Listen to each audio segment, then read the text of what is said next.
Hello, Internet, and welcome to SonyCentric, the Outerhaven's official PlayStation podcast. I'm your host, Jason Kwasnicki. I'm joined by the faithful Mark Sullivan. How's it going? Guess who's back? If you are wondering why this isn't up at the usual time, and the usual time is also late, usually late Monday, but I always say I'm going to get it up Monday night, but it's always up Tuesday morning, because I'm not a fast worker when it comes to these things, but if you're wondering why it's extra late this week, it's because Mark went on a bit of a journey this weekend. I had to go visit my dad, because it was Father's Day. Because he's faithful. He's the faithful co-host. I'm a faithful family person as well. Had to go hang out with my dad. Good time. But so you know what? Speaking of dads, you know who's a real bad dad? Kratos? No, he seems like a great dad. No, I'm talking about that guy, Albert Wesker. Yeah, he's a fucked up dad. And what better way to start off our episode number 25, our quarter quell, if you will. I'm sure all the Hunger Game fans out there are going nuts. Resident Evil 7. Yeah, what does that have to do with 25? It's the quarter quell, dude. But, okay. Everything's free game. What are you talking about? What does it have to do with it? It has everything to do with it. Okay, I apologize. They bring back all the old fighters. They make fucking Woody Harrelson fight again. Except, he's an angry Woody Harrelson. He's not smoking weed in the Hunger Games. He's drinking lots of booze. Booze? I don't know. I've never seen the Hunger Games. All I know is I don't want to meet an angry Woody Harrelson. I'd rather smoke weed with a happy Woody Harrelson. Moving on to Resident Evil 7. Yeah, so that shit was announced. Real spooky video games. That shit was announced. If you weren't there to hear us just like totally at 1 a.m. in the morning, please, if you're listening to this episode and you didn't listen to our reactions episode, please go back and listen to that. It's kind of funny just how sleep deprived we were. Jason asked me how I would grade this announcement out of 5, and I said an 8, and it was really funny. Yeah, it was pretty bad. I was giving Final Fantasy 12s out of 10s. It was awesome. Yeah, man, he was slinging mad crazy scores of phenomenal proportions. It was pretty wacky, but it was worth it. And you know what else was worth it? What's totally worth it? Downloading what is it? It's Resident Evil 7 : Biohazard First Hours, I think is the full title of the demo. It's called Resident Evil 7 Teaser Beginning Hour. Teaser. So they don't include Biohazard in the demo. Yeah, okay. I don't really understand if that's part of the official title, the official name, because I've been just seeing Resident Evil 7, and then I've been seeing Resident Evil 7 Biohazard. In the demo, Biohazard was not there in the name. It was just called Resident Evil 7 Teaser Beginning Hour. Right. It's free on PSN if you have PlayStation Plus. If you haven't downloaded it, go download it, because it was really, really, really good and really, really spooky. Now, it should be mentioned before we begin that at E3, later after the announcement, I think it was the next day, it was confirmed by Capcom, this is not part of the official game. This is just a teaser. It stands on its own. Right. And you know what? And I'm going to go ahead and shamelessly plug when we're not even 5 minutes into the episode, or maybe we are, I have no idea. We're actually 3 minutes and 57 seconds. Oh, nailed it. All right. I'm going to shamelessly plug, I wrote a piece on this, and I'll talk a little bit about what the piece is on, because this is what this conversation's sort of on. I don't know about you, Jason. This demo, this teaser, reminded me of another horror teaser we got 2 years ago. I don't know. Does it rhyme with E-Fee? Or yeah, actually, that doesn't work. Well, you could have said E.T. No, because that's not a rhyme. That has T in it. Alright, whatever. You know what? Yes, it does. It was PT, the teaser for Silent Hills. The unfortunately canceled game that Hideo Kojima was going to be directing with Guillermo del Toro. This demo for Resident Evil 7 really feels like that team saw the disaster that PT became. Just in the fact that it was fantastic and it was canceled, everything about it was canceled. The whole teaser was pulled from the store, and it seems like this was heavily inspired by that. Well, I mean, there are guys first person perspective. Go ahead. Oh, I was just gonna say there are guys who worked on the PT teaser, working on RE7. Oh, okay. Well, then there you go. Then the inspiration is a little easier to see. But it's just the fact that this was very much meant to be an atmospheric setup, where Very much so. They basically wanted to establish a tone, and in my opinion, they nailed it. And what's even better about this demo is there's the one really obvious ending that pretty much everybody on their first playthrough will get, and then there's another ending that they can get if they immediately go back and they do this one thing. Well, before we get into all that, like the specific ins and outs and why this was so good, let's just set up, because I think this is a particularly awesome, because it's so simple, like the setting and what's going on, it's so simple, yet it's used so effectively. So, similar to how in the first Resident Evil you're just in a mansion, here you're just in a house in some, like, ass-backwards rural area of the country. Like, it's, like, I think they said it's in the south, so it might be, like, Louisiana or Texas. I think we did get confirmation that this is, that the game will take place on, like, a plantation in the south. I think Louisiana actually was kind of figured out by the community. Yeah. And if I'm not mistaken. You just start, you're tied up in a chair, you get, like, these videotape-esque, it's, like, kind of like The Ring, like, these videotape-esque flashes of, like, different crazy scary shit going down, and then you just wake up, you're in a chair, go. That's pretty much it.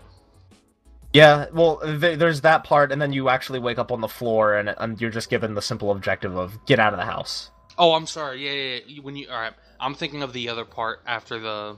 Okay, you're right. You're thinking... Well, no, that is how the demo opens, but when you actually start playing, it's like a part after that. Or maybe actually before it. I'm not entirely sure when or how chronologically this stuff happens. This demo's too deep.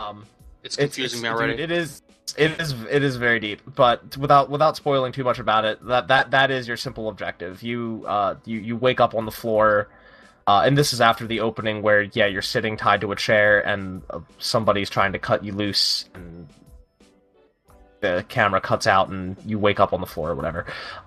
Your objective is to get out of the house, and it's just you walk around, you explore the environment around you, you try to find how you're going to get out of the house, and it's just the tone is completely set by this teaser for what the final game is going to be, and it's just very, very spooky.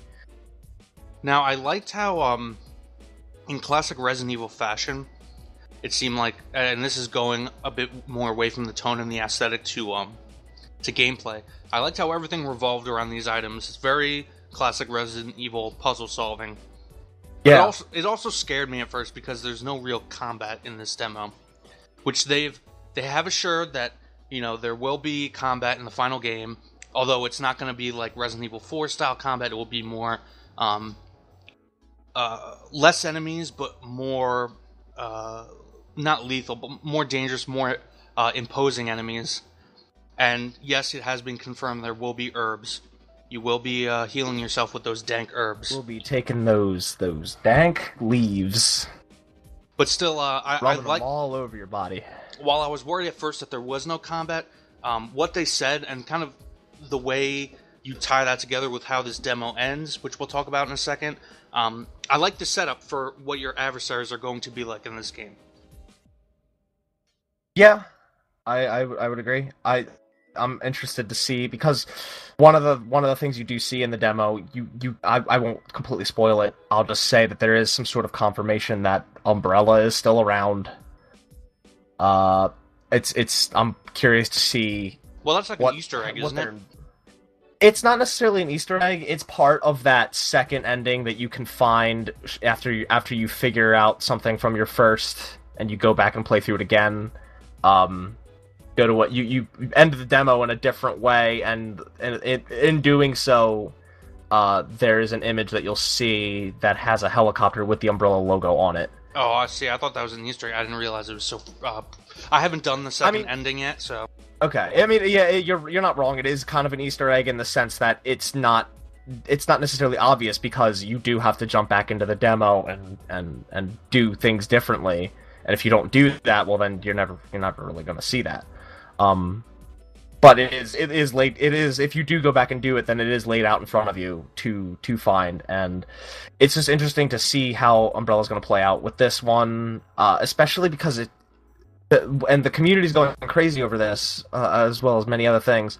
There's a portion of the demo where you are playing out a videotape. Right. You put in the videotape and you're playing out the events that happened hours, days, weeks before the present time. I'm not actually sure how far before it take place, but if you're perceptive enough and if you're quick enough, you'll spot a ghost of a girl several times. Which, yeah, I did see that. Which is kind of interesting considering. I'm not gonna go ahead and say that I'm the biggest hardcore Resident Evil fan, but Resident Evil's never really been about paranormal. Kind of yeah, it's always been about zombies and a virus, obviously corrupting humankind. Well, they have come out and said that it won't be paranormally focused. I think that might be one of those things it's kind of just in the demo to accentuate the mood, but it's not going to be a heavy story feature. That is possible. That's kind of what I'm hoping for, because I feel like it'd be weird if they start putting paranormal stuff in, on purpose, or not on purpose, but making it canon, so to speak. And there were just two things. Oh, sorry. No, go ahead, carry on. I was just gonna say there were two things, very specific things in the demo I wanted to talk about before we move on from this topic, but they are. Well, one's definitely spoilery. The other one is kind of spoilery. More, it's just part of the game. It's one of the items in the game. My God, Jason, just want to ruin everything for our listeners. Well, we're going to give a spoiler alert right here. Spoiler warning. So jump ahead a few minutes if you don't want to be spoiled in a demo.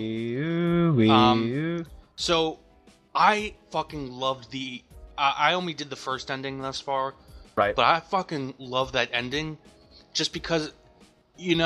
zombies are cool, zombies are great, but I'm even more excited by, my main enemies, my main opponents in this game being, basically Texas Chainsaw Massacre stalkers.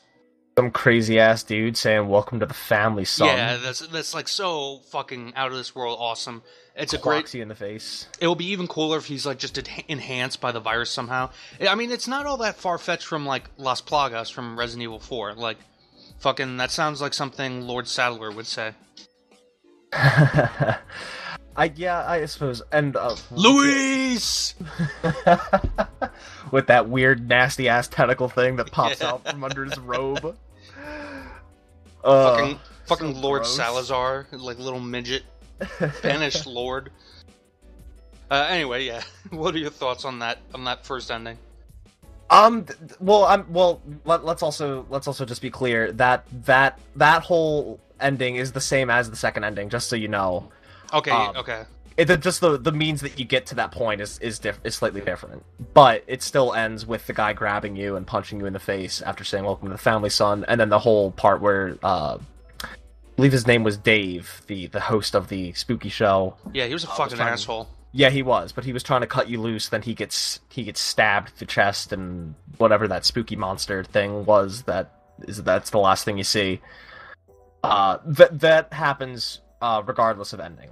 Both of the endings I've seen have that same exact outcome. It's just the way that you get there is different. And speaking of both, and all these endings we're talking about, I mean, we're only talking about two really endings past. People are still looking for more shit in here. Because there are real mysteries, the biggest of which, and I spoke before about how this was very item-based. You collect stuff, different items that are used to solve these puzzles. You find a key, opens a door, you get bolt cutters to open a closet that's chained together, etc., etc. And in the demo, pretty much everybody found it pretty easily. It's just in a drawer. There's just a fucking, finger. Yeah, there's a finger from a mannequin, and people have been speculating that it's some other sort of key, and they're trying to figure out what to do with it. The other item, there is another item. If during the flashback, or not flashback, but when you're playing out the VHS tape, you can find a lockpick. And then when you go back to the present time, if you go into the kitchen, there's a drawer that you can pick the lock of, and inside is a hand axe. Really? And yeah, there's a hand axe, and you can swing it around, but there's nothing to really swing it around at, obviously. Okay. And from what I understand, it prevent the guy from grabbing you and thus ending the game. So people are the community for Resident Evil on, I know Reddit is going crazy over it. A lot of places, I think NeoGaf, there's trying to still figure it out. They really want to know what that finger and what the hand axe are used for. They've been trying a bunch of different things. They've been reaching out to executives and you know, people with the Resident Evil team, trying to figure out what these items do, because Please, Capcom. They don't think that they're there for no reason. They think there has to be another reason. There's speculation that there's like 5 or 6 different endings, and they're going nuts trying to figure it out. Could be that there's an entirely different exit that we don't even know about. Yeah, and that's what they're working really hard to figure out. I plugged it a little bit in my impressions piece. Just that this demo, in comparison to PT, is much more ambiguous, I guess, as to or the secrets are there and the hidden stuff is there just for fun, not where in PT where you had to figure that stuff out in order to progress, which was kind of infuriating. It's more of a sandbox. Right. But people are going nuts trying to figure it out. It's really sounds cool. awesome. It's really cool to watch, or to like see what people come up with. Yeah, I'm one of those. I don't remember what that. There's like that graph with the 4 quadrants of the different types of gamers. I'm definitely one of those more exploratory gamers. So just having free reign to like figure shit out like that, it sounds pretty cool to me. But we don't know. We don't know yet. You can handle all those spooky noises going on. I can handle it. So spooky. I can handle it. Apparently, Patrick Klepek can't. He fucking threw up in VR or some shit like that. Yeah, well, yeah. But that's like more for VR. The VR optimization is apparently not there yet. And this game's pretty far out still. Like, it doesn't come out until January 24th. I jest. No, yeah, I know. So yeah, look forward to that. That's coming relatively soon. I also put up on our YouTube channel, real quick plug, watch it, so you could go watch that instead. Yep, Mark played all the way through on his stream because he's a pro. Also, before we move on from Resident Evil, Resident Evil 5 Remaster is coming out this week. Mark and I might be getting that and streaming it. I don't know. I think some sick co-op gameplay. Probably gonna do that. Some sick co-op gameplay. It'd be tons of fun. Anyway, look forward on Twitter for more news about that. Yeah. So we don't know about that. We don't know about what that fucking finger does. We got lots of things we don't know about this week. Yeah, what else don't we know about? Tomb Raider. Where the fuck is it? Rise of the Tomb Raider. Yeah, and that's a good point. I didn't really care that much about this until I found over this past weekend, I was looking on the PlayStation Store and the Tomb Raider reboot was on sale for $4. I think you can still get it for $4 as of right now. It ends the 21st, I believe. I got it from PlayStation Plus ages ago, so I'm pretty set. Well, this is, I don't know, this is the like definitive edition or whatever on the PS4, I don't know. Whatever. But the point is I had never played it before, and I'm just totally absorbed in it now. So now I'm like, where the fuck is my Rise of the Tomb Raider? Where is it, Mark? Tell me. Yo, Square Enix is too busy raiding the tombs of Final Fantasy 15 to worry about anything other than Final Fantasy 15. Yeah, so a little bit of background. Microsoft, I'm pretty sure it was confirmed they straight up made like a financial deal with Square Enix to get timed exclusivity for Rise of the Tomb Raider on Xbox One. They published it on Xbox One. They helped fund. From what I understood, when this game was announced, that game wouldn't have existed without Microsoft's backing. Yeah, I think that's true to a degree. And it came out because there was a lot of backlash around the announcement solely because Tomb Raider was also not only just big on Xbox 360, but it was also big on PS3 and it was also big on PC. So people wanted to know, is this really going to be exclusive to just Xbox One? Like, what about all the other fans that bought it on these other systems? And they said that it's only going to be timed exclusive on Xbox One. And it's out So, on PC, I think, already. Probably just because of Microsoft's PC push with Xbox Anywhere, I think it's called. But where's our PS4 version? Now, why haven't we heard anything about it? When's it coming? Is it coming? What's going on? Now, we've heard that it was supposed to be Q4 2016, which obviously is fast approaching. And I just thought, this was an interesting thing to bring up that we didn't hear about it at E3, considering that it's just another title that Sony could say, hey, this is also coming. Now, granted, it's already been out on the Xbox One, but I think Sony really had an advantage here because when Rise of the Tomb Raider first came out on Xbox One, it got totally crowded out by Fallout 4 and Halo. Right. Despite doing really well critically. Exactly. It didn't sell badly, but it just didn't do, up to expectations. Well, and like you said, it was reviewed well. Another thing to consider is that if we look back at Square Enix's expectations for the original Tomb Raider reboot, I think Hitman Absolution and I want to say Sleeping Dogs, they had outrageous expectations as far as sales. Do. Yeah, and they always over-expect, and the games always under-deliver because Square Enix just has outrageous sales expectations that can't possibly be met. But it is true that a lot of that mind share for Rise of the Tomb Raider was kind of stolen. People weren't thinking about it. That's true, and it's because the hype around Fallout 4 was so immense. High. It was immense. Yes. So I personally think it would have been a smart move, I think, on Sony's part to throw a few bucks here into a marketing campaign, say Sony's girl is back. Because she is Sony's originally girl, kind of. Yeah. And, I think it would have had potential to sell better on PS4 than it did Xbox One. But that's just my opinion. It probably would have, at the very least, because the install base is way higher. Right. But the problem is, going back to it, just that Microsoft funded that game. It wouldn't exist without them. No, I feel like that probably puts Sony in a corner as far as throwing money at it to market it. Not to mention, I have to imagine they're probably looking at it at the mentality that they have a bunch of first-party games that are expected to be coming out. Horizon was pushed to February, but Horizon, they just announced God of War, they have Days Gone. They have all these first-party games that they probably want to push marketing-wise more so than throwing money at Tomb Raider. And I have to imagine they probably already expect Tomb Raider is gonna be bought by the people, the people that bought the first one. Okay. I don't think they're gonna try to market it too much solely because whoever's gonna buy it's gonna buy it, and that's pretty much the mentality they have. I only say I would have thought they might have thrown some marketing money at it because at this point it's kind of people don't even remember it really, Yeah, well, and that's not a bad point. It got devoured. Yeah, and I have a feeling that they're just kind of no amount of money we can throw towards this is gonna boost its sales.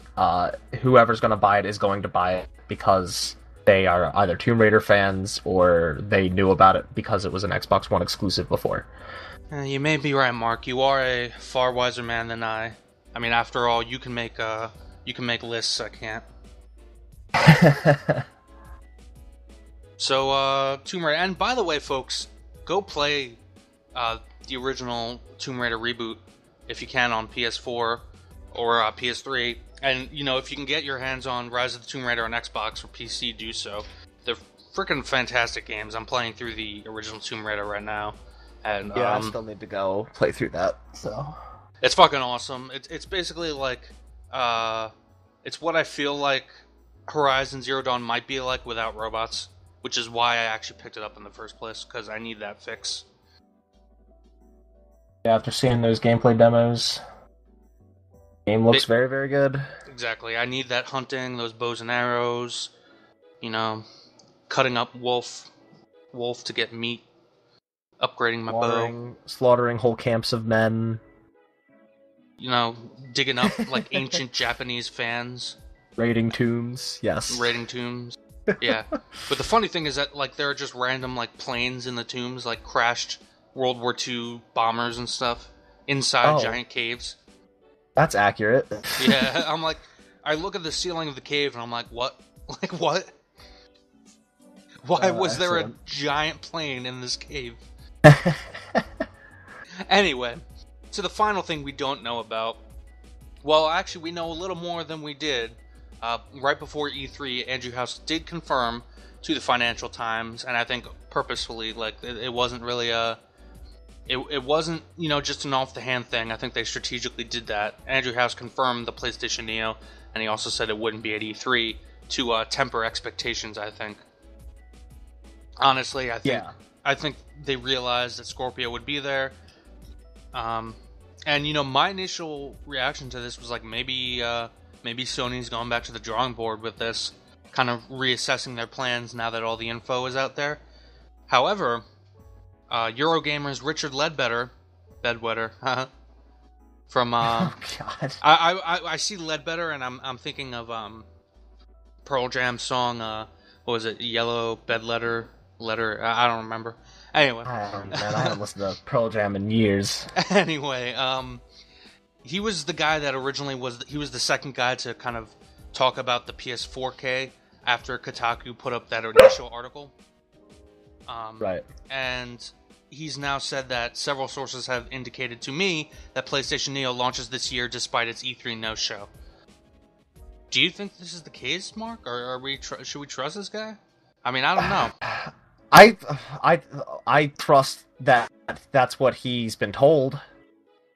Yeah, I don't know that who he's been told that by, or however the hell you'd say that with proper English. And it's almost 11. I'm tired. Yeah. I don't know that that's going to continue to be accurate later in the year.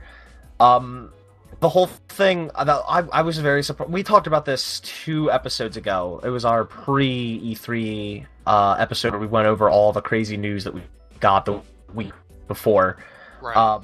And we talked about the fact that this has finally been confirmed, and it wasn't going to be at E3. And yet we get to E3, and I didn't really know what to expect from Microsoft. I didn't think that they would reveal Scorpio.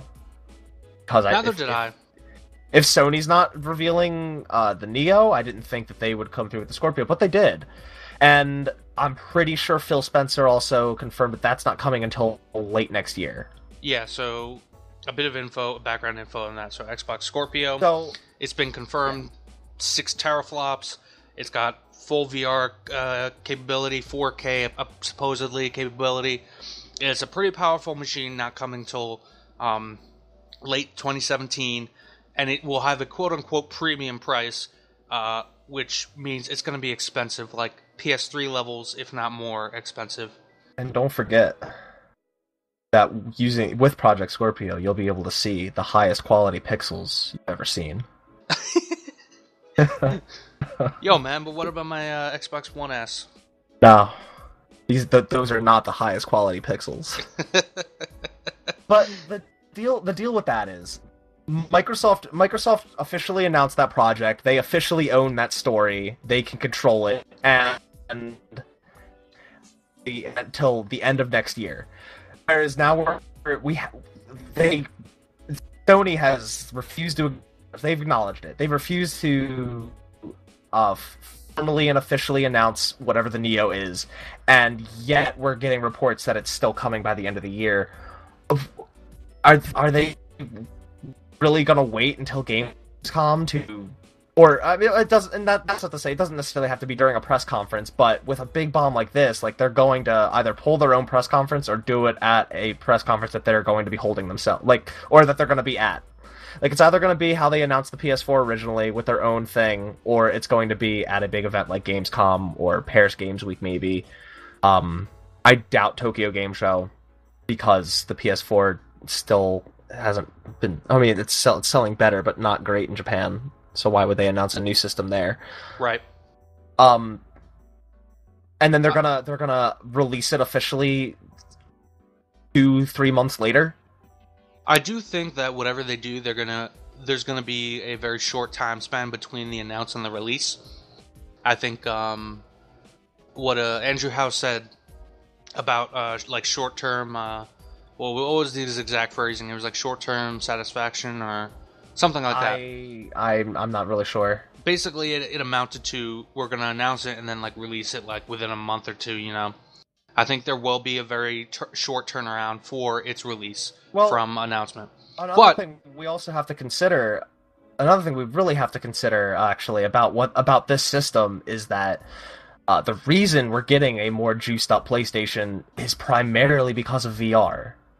Supposedly, but probably. Yeah, the native 4K resolution stuff, but it's going to be a more powerful system because we also got that. We got this report several weeks ago. Somebody, an industry insider or developer, I forget exactly who, had said that PlayStation VR was barely running on launch hardware.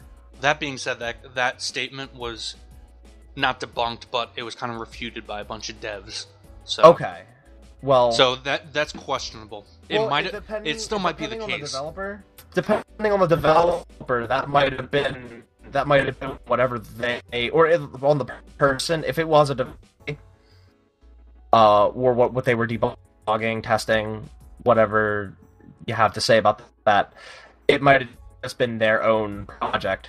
But that still doesn't defeat the fact that that's one of the main reasons we're getting this new piece of hardware. Mm-hmm. And PlayStation VR launches October 13th.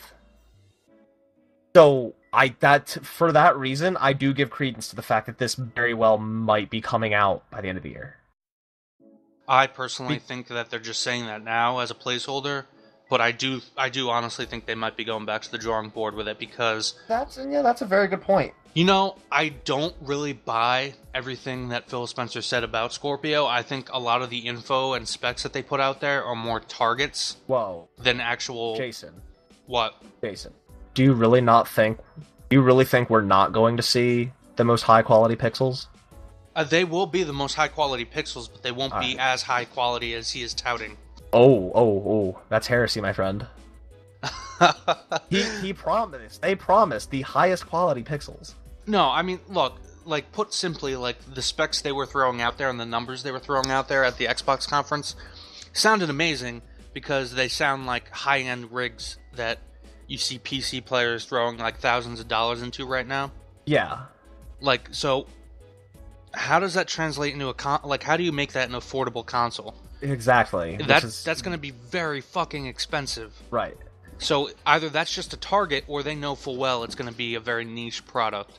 Now, either way, I think, between Sony fans and gamers generally not reacting well to the original PlayStation Neo rumor, and now, Xbox coming out with the Scorpio, I think Sony might be taking time to reevaluate, and I think, that's kind of just the party line right now, is it's still coming this fall. That's possible. Very possible. You very well might be right. It continues to go back to why is it taking them so long to talk about this, and why have they still come out with much about it? Right. Like it's to the point where now we're officially getting rumors from them themselves. Yeah, exactly. I hadn't even thought of that. Yeah. Not really rumors, but like the small information trickle that we've been getting for the past 3 or 4 months now, and now Andrew House himself has added to the trickle. Exactly. We even said like the whole, PlayStation's policy will be, no game cannot run on PS4. Like that sounds like a pretty like, hey, Sony, just handing over like their official policy to GamesBomb. Hey, throw this out on the internet, like. Right. But I don't know. We don't know. Again, that's the theme of this episode. We don't know. We don't know jack shit. We do know that the Resident Evil demo was pretty cool. We don't know how we'll end up. Yeah, we don't. We do know that. That was a really good demo. It was, and I want to come back around to that just to end on a happy note because everything else was kind of sour. But you need you need sweet and sour. You need savory and sweet.